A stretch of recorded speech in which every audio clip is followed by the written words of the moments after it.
Graça e paz, querido, da parte do nosso Deus. Nós queremos desejar a cada um de vocês que a presença do Espírito Santo seja o nosso guia e ele seja o nosso professor nos dias de hoje, mais uma vez. Muito feliz de estarmos dando continuidade a essa lição de número 7, falando ainda sobre a liderança compartilhada. Nós queremos apresentar a cada um de vocês um estudo um pouco mais aprofundado a respeito de acontecimentos que hoje em dia é essencial nós sabermos como lidar com cada um deles. Por isso nós precisamos compreender o que acontecia na igreja primitiva. Então vamos estar orando nesse momento, pedindo ao Senhor a direção e a sua presença no nosso meio. Vamos estar orando também pelos enfermos. Chegou até os nossos informações de que temos alguns irmãos que estão enfermos. Vamos estar intercedendo por eles, pedindo ao Senhor a graça e a sua misericórdia, em nome do Senhor Jesus. Pai, nós te exaltamos. Muito obrigado por mais um dia. Nós queremos entregar nas tuas mãos mais uma vez o nosso coração, a nossa mente, o nosso interior, para que tu possa fazer morada. E morada através da tua palavra, Senhor, que nos ensina, que nos transforma, que nos alicerça para o dia a dia, para que nos torne cada vez mais cidadão do céu e cada vez mais parecido com Jesus Cristo. Entregamos nas tuas mãos o teu povo, Pai, os nossos irmãos, especialmente aqueles que se encontram enfermos. Temos alguns alunos que estão precisando da tua graça, da intervenção do teu Espírito Santo.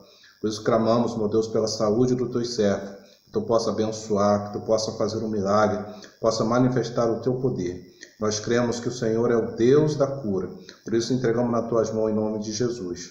Também aqueles que estão ao alcance dessa transmissão, ó Deus, desse estudo, o Senhor esteja abençoando poderosamente cada um dos teus filhos, aqueles que se encontram desviados, que possam ter um encontro com o Senhor e que tu possa abençoar hoje para todos sempre, em nome de Jesus. Amém.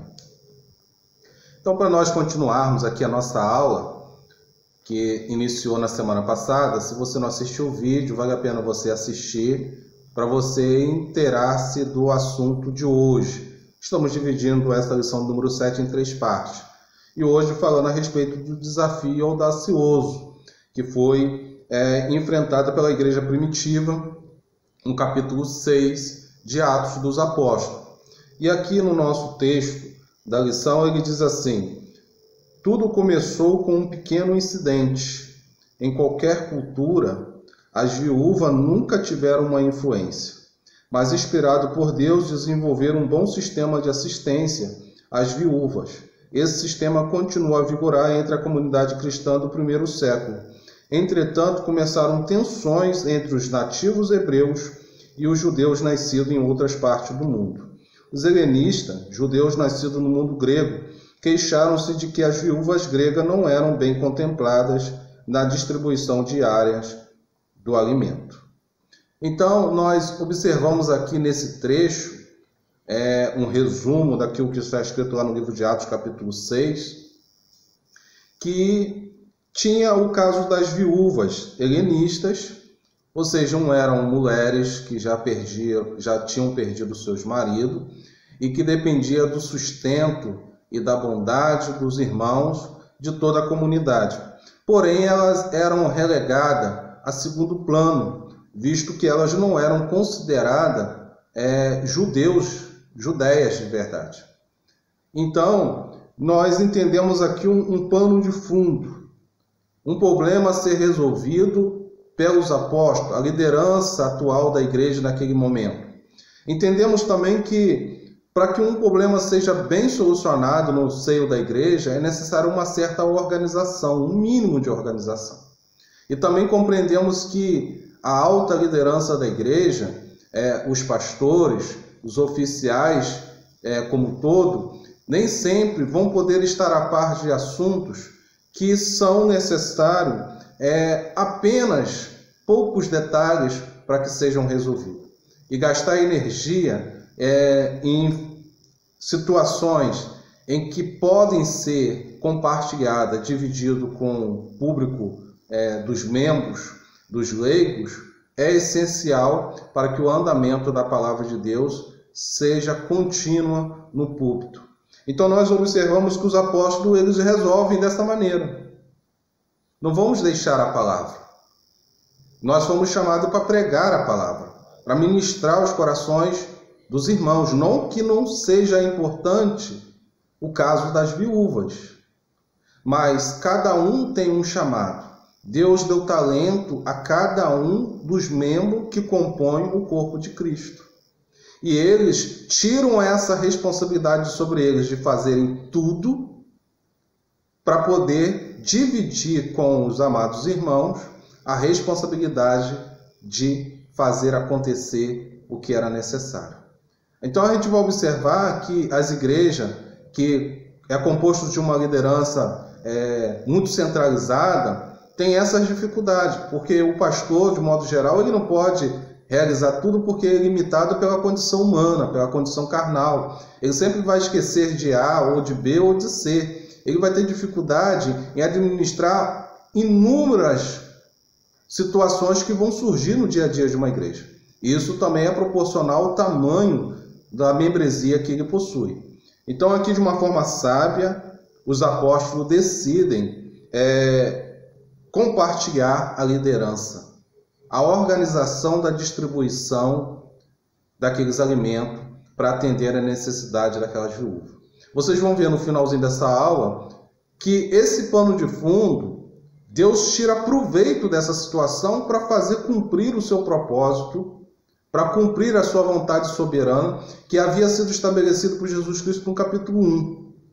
Então você fica atento, que a gente vai estar falando daqui a pouco sobre esse assunto. Então, para nós continuarmos aí, discriminação racial. É triste pensar que os problemas que nos dividem parecem superficialmente triviais. A história, tanto religiosa como secular, está cheia de exemplos de controvérsia entre aqueles que chegaram primeiro e os que, tendo chegado pouco depois, necessitam de espaço, e esse espaço, se o conseguirem, será adquirido às custas dos que já estão estabelecidos. E não é fácil ceder. Então a gente observa que esse assunto das viúvas helenistas, no capítulo 6, que deu deu pontapé para a divisão da liderança da igreja, é um assunto contemporâneo. Nós ainda assistimos e vemos dentro da igreja a dificuldade que existe entre aqueles que já estão estabelecidos como líderes e aqueles que estão chegando para se estabelecer, somando a um novo ministério, a um novo trabalho. Aqui, apesar que fala de uma discriminação racial, mas nós observamos que em todos os níveis de uma organização nós vamos enfrentar essa quebra de braços, digamos assim. Ninguém quer ceder privilégio. Nós vamos ver isso no final da aula, que os apóstolos cederam o privilégio de serem somente eles o que resolvem tudo. Os apóstolos cederam a responsabilidade e tiraram o peso dos seus ombros. Tem muitos ministérios por aí que estão sofrendo, estão caindo, estão improdutivos, porque não querem ceder a responsabilidade da liderança. Eu faço, eu decido e eu quero. É uma verdadeira eu-quipo. Então nós temos aqui a situação de membros que estavam chegando na igreja primitiva e que queriam ocupar um certo espaço. Tanto é que foi encontrado, quando é listado ali as características daqueles que deveriam ser eleitos, os novos líderes da casa do céu, foram encontrados 7 varões que tinham essas características. Porém, precisavam ser indicadas, precisavam ser apontadas para elas darem início a um trabalho de ponta. Nós temos uma parábola em Mateus, só contada no livro de Mateus, capítulo 20. Jesus conta essa parábola, é a parábola dos trabalhadores da vinha. Essa parábola, interessante é que os homens eram contratados em diferentes horários. Jesus Cristo aqui conta essa parábola dizendo que o Senhor contrata às 9 horas da manhã um determinado grupo por 1 denário. Ou seja, o salário de um dia para eles estarem ocupados na sua agricultura. E por volta do meio-dia encontra um novo grupo e também oferece a eles um denário. Também às 3 horas encontra um novo grupo e oferece para eles também um denário. No final da tarde, já no final do trabalho, às 5 horas, ele encontra o quarto grupo e oferece também um denário. E quando ele reúne o pessoal para poder pagar, ele começa por aqueles que chegaram por último e recebem e dar a eles um denário. Quando chegam nos grupos seguintes, os demais acham que vão receber mais porque estavam mais tempo trabalhando e recebem também um denário. E eles resmungam, eles reclamam, eles murmuram, porque não entendiam porque todos receberam iguais se começaram em horários diferentes. E aí é explicado nesta parábola que o principal ali envolvido nesse pagamento era a recompensa e a bondade. A bondade de Deus para com seus filhos, na obra do Senhor, não tem tempo, não tem horário, não tem idade, não tem raça, não tem condições econômicas, financeiras. A bondade de Deus para aqueles que servem ao Senhor na sua casa exerce misericórdia e recompensa igual para todos. Nós temos o caso de Dimas, o ladrão da cruz. Ele chegou por último, conheceu Jesus por último, foi o primeiro a entrar no paraíso, foi o primeiro a conhecer as misericórdias de Deus na vida futura. Então nós precisamos entender que na casa de Deus todos são bem-vindos. Essas barreiras que muitas das vezes levantam são barreiras carnais que não estão empreendidas no seio daqueles que foram transformados pelo poder de Deus. São barreiras que foram levantadas por homens que acabam invejando-se, que acabam se atropelando as coisas de Deus e não deixam prosseguir a vontade do Senhor aqui na terra. Então nós compreendemos dentro dessa parábola de Jesus Cristo, Mateus capítulo 20, que no reino dos céus, ele mesmo diz isso, o reino dos céus, o reino de Deus é semelhante aos trabalhadores da vinha. A igreja do Senhor é a porta do reino dos céus. Então, na casa do Senhor, nós precisamos ter essa tratativa. Não podemos comparar com o mundo secular, com as coisas privadas. Eu não estou querendo dizer aqui de maneira alguma ou afirmar que se porventura você trabalha numa empresa e se você trabalha 8 horas por dia, aquele que trabalha 2 horas por dia deva ganhar a mesma coisa que você. Não é isso. Usamos a parábola do capítulo 20 de Mateus, versículo 1 até o versículo 16, simplesmente para poder reafirmar o que Jesus já havia dito. O reino de Deus é semelhante a essa história que está sendo contada. Então, na casa de Deus, na casa do Senhor, não tem quem chega depois, nem quem chega antes. Não tem aqueles que trabalham mais ou trabalham menos. O que importa é o que está sendo atribuído dentro do nosso coração. Com qual intenção nós estamos servindo a Deus. É só isso que importa. Para nós continuarmos aí, letra C, conflito. Na igreja, o conflito é geralmente entre os membros já estabelecidos e os novos convertidos. No processo, e por necessidade, os membros são forçados a posto de liderança que nunca ocuparam na igreja, de onde vieram. Descobrem que podem liderar. Por outro lado, os primeiros membros têm dificuldade em ceder privilégio. A igreja primitiva tinha um crescimento rápido, que exigia novas frentes de trabalho e novas lideranças. Também novos estilos de liderança.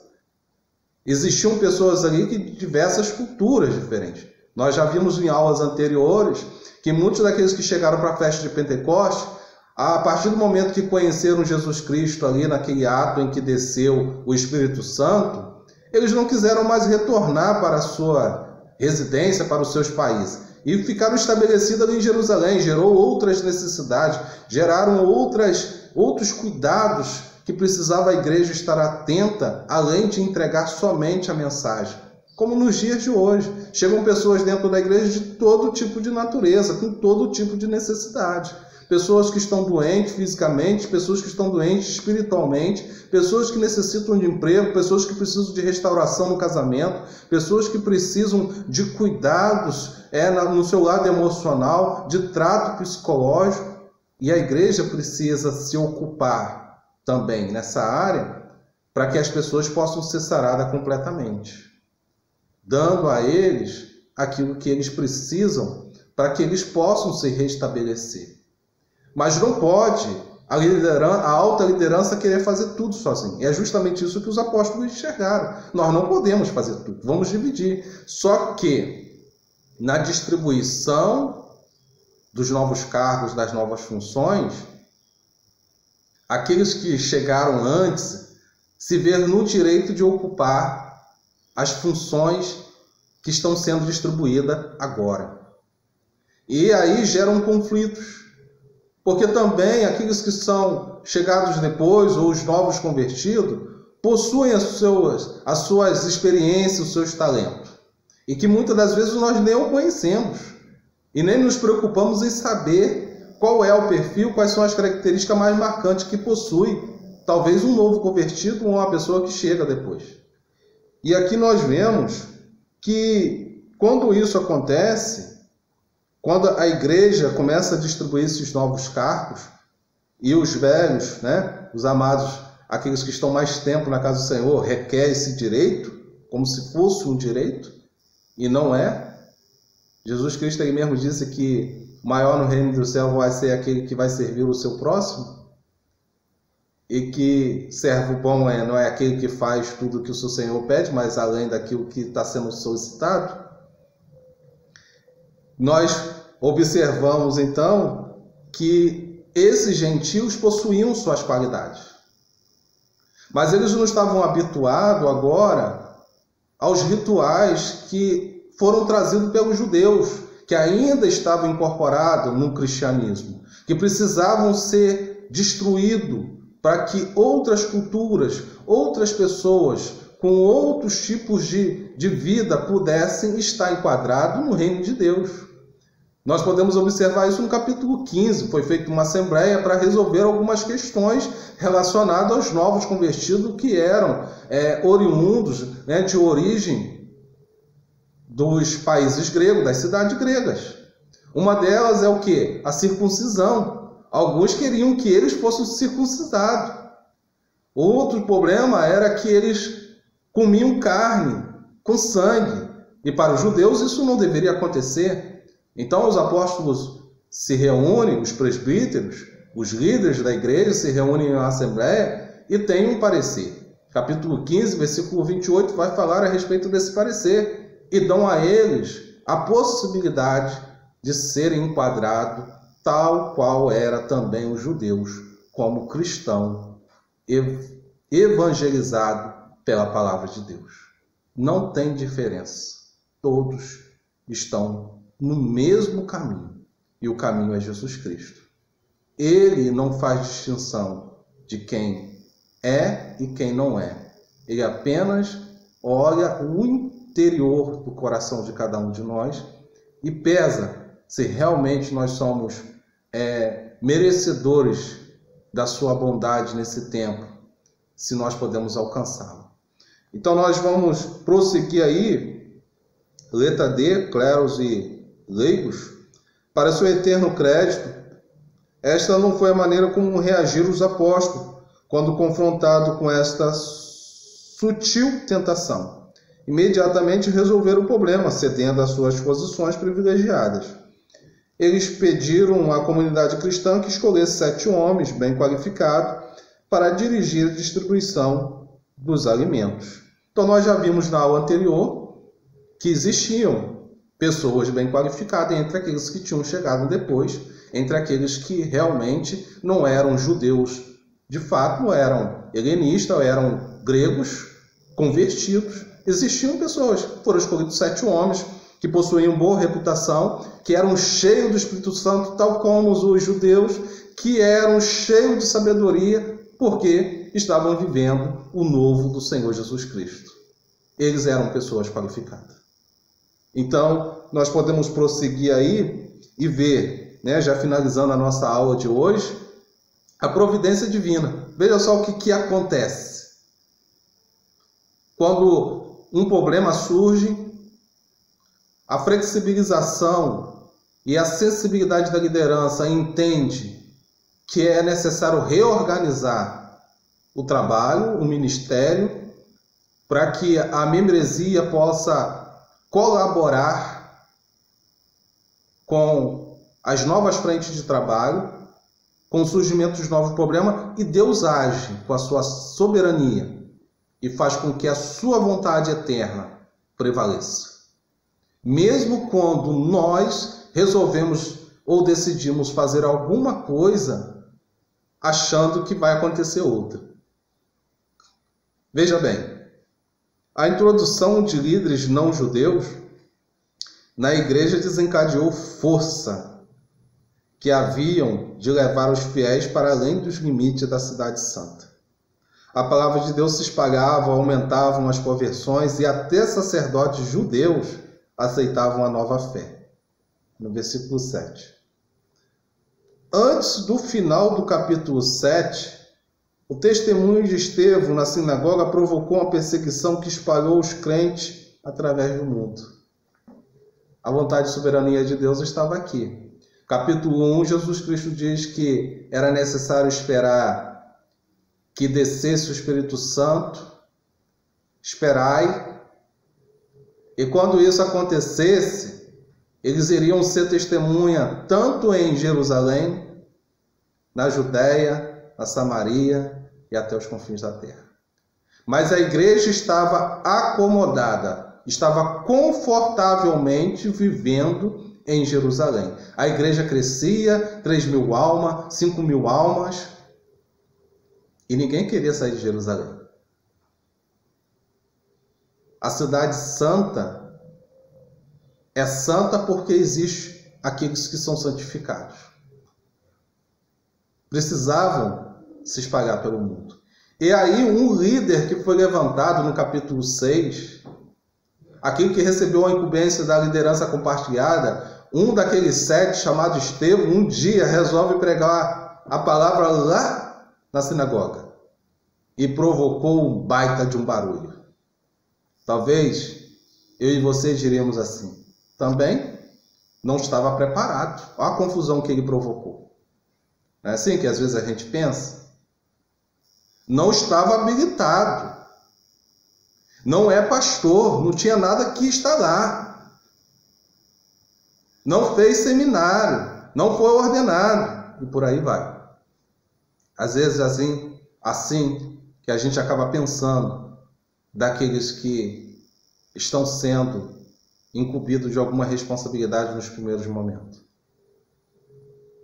Mas Deus, na sua soberania, na sua bondade e misericórdia para com aqueles primeiros cristãos, utilizou-se desse momento tão conturbado na igreja do Senhor, de um momento trágico que levou à morte de Estevão, do diácono Estevão, a espalhar a comunidade cristã de Jerusalém para tudo quanto é canto. E junto com esse espalhamento, foi a palavra de Deus que chegou até a mim e chegou até você. Que Deus te abençoe. Deus tem propósito na nossa vida. Estamos vivendo um momento de pandemia, momento trágico que nós estamos vendo muitas pessoas perderem as suas vidas, mas vejo que Deus está procurando fazer através dessa circunstância com a igreja do Senhor. Nós somos responsáveis por fazer com que a mensagem de Deus chegue mais vezes na casa das pessoas. Elas não estão podendo ir à igreja, a igreja não está podendo se reunir como era antes, mas essa mensagem aqui pode chegar através das redes sociais, do seu WhatsApp, do seu Facebook, do seu Instagram, do seu YouTube. E talvez nós não estamos atentos a isso. E não valorizamos que Deus está utilizando desse momento tão trágico na nossa vida para fazer com que a palavra dele chegue mais rápido aos quatro cantos do mundo. Eu te espero, você, na nossa aula virtual, domingo, em nome de Jesus, às 10h30 da manhã. Nós vamos dar continuidade falando sobre esse assunto. Quais são os efeitos e a circunstância que nós estamos vivendo com a pandemia que pode fazer com que a igreja seja mais produtiva? Vamos orar. Que Deus te abençoe em nome de Jesus. Pai, nós te exaltamos, te agradecemos porque até aqui o Senhor tem nos ajudado. Continua falando conosco, continua, Pai, abençoando o teu povo. Fala no profundo do coração, que nós possamos sermos avivados pela tua palavra. Que venhamos sentir o desejo enorme, Senhor, de sermos impactados por essa verdade ao ponto de nós não podermos respirar se nós não falarmos dela. Que nós possamos sentir o desejo enorme de falar do teu amor para as pessoas que estão à nossa direita e à nossa esquerda. Que cada um de nós sejamos líderes aonde que nós estivermos. A maior responsabilidade que nós recebemos do Senhor, nós precisamos completar. É o ide de pregar o Evangelho a toda criatura. Eu, Pai, e cada um dos meus irmãos, estamos comprometidos com essa verdade. E queremos, a partir desse momento, intensificar o nosso testemunho, falando que o Senhor é Deus, que o Senhor é o Salvador, o ressurreto, em nome de Jesus. Que Deus te abençoe. Até a próxima aula, em nome de Jesus.